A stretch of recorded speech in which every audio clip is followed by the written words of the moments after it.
The story begins with a man named Roland Mercer. Roland was not just any man. He was the CEO of one of the largest chains of retirement homes in the country. His company, Golden Horizons, was known for its luxurious facilities and top-notch care.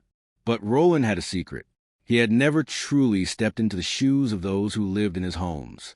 He had never felt what it was like to be on the other side of the glossy brochures and polished advertisements. Roland was a man of ambition, driven by the desire to succeed. He had built his empire from the ground up, starting with a single small facility and expanding it into a nationwide network. But somewhere along the way, he had lost touch with the very people he was supposed to serve. The residents of his retirement homes were just numbers on a spreadsheet, their lives reduced to profit margins and occupancy rates. One evening, as Roland sat in his lavish office, he received an anonymous letter. It was handwritten, the words scrawled in shaky ink. The letter spoke of neglect, loneliness, and despair. It described a retirement home where the residents felt forgotten, where the care they received was far from the promises made in the brochures. The letter ended with a single sentence that struck Roland to his core. "If you truly care, come and see for yourself." Roland was shaken. He had always prided himself on his business acumen, on his ability to provide the best for his residents. But this letter made him question everything. Was he really doing enough? Or had he become so consumed by success that he had lost sight of what truly mattered? Determined to find the truth, Roland made a decision. He would go undercover. He would visit one of his own retirement homes, not as a CEO, but as an ordinary resident. He would live among them, eat with them, and listen to their stories. He would see the world through their eyes. Roland chose a facility called Sunset Gardens, located in a quiet town far from the city. He disguised himself as an elderly man, using makeup and prosthetics to alter his appearance. He even changed his name, calling himself Walter Green. With a small suitcase in hand, he arrived at Sunset Gardens, ready to begin his new life. The first few days were a shock to Roland.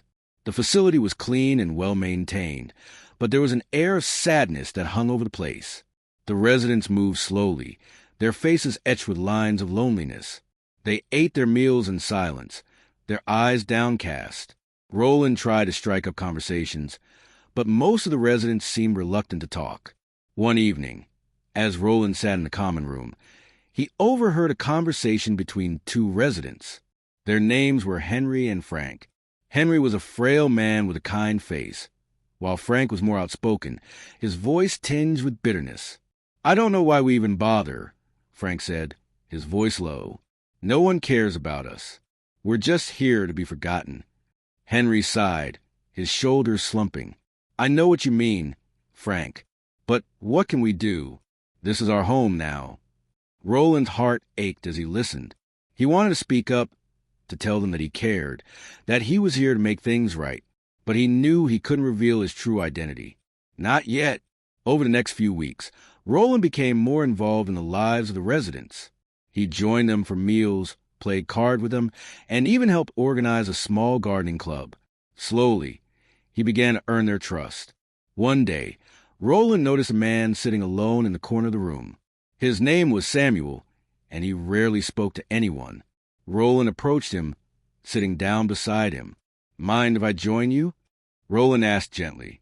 Samuel looked up, his eyes filled with sadness. "Suit yourself," he muttered.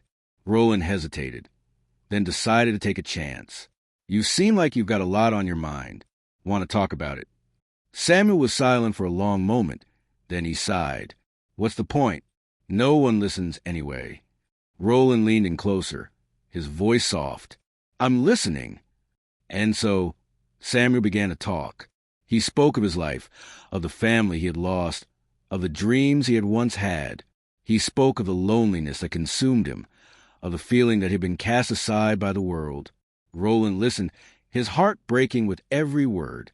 As the days turned into weeks, Roland began to see the truth.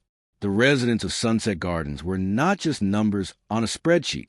They were people with stories and dreams and fears. They had lived full lives filled with love and loss, joy and sorrow. And now, in their final years, they deserved to be treated with dignity and respect. But Roland also saw the flaws in his own system. The staff at Sunset Gardens were overworked and underpaid. The food was bland and unappetizing. The activities were few and far between. The residents were not living. They were merely existing.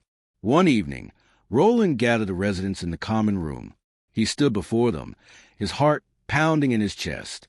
"I know things haven't been easy," he began, his voice trembling. "I know you felt forgotten, like no one cares. But I want you to know that I care. And I'm going to do everything in my power to make things right." The residents looked at him, their eyes filled with hope and skepticism. Roland took a deep breath, then revealed his true identity. "My name is Roland Mercer," he said. "I'm the CEO of Golden Horizons, and I'm here to make a change." The room erupted in murmurs of disbelief, but Roland held up his hand, silencing them. "I came here to see the truth, to understand what life is really like for you, and what I've seen has changed me. I can't undo the past, but I can promise you this. Things will be different from now on." And so, Roland began to make changes.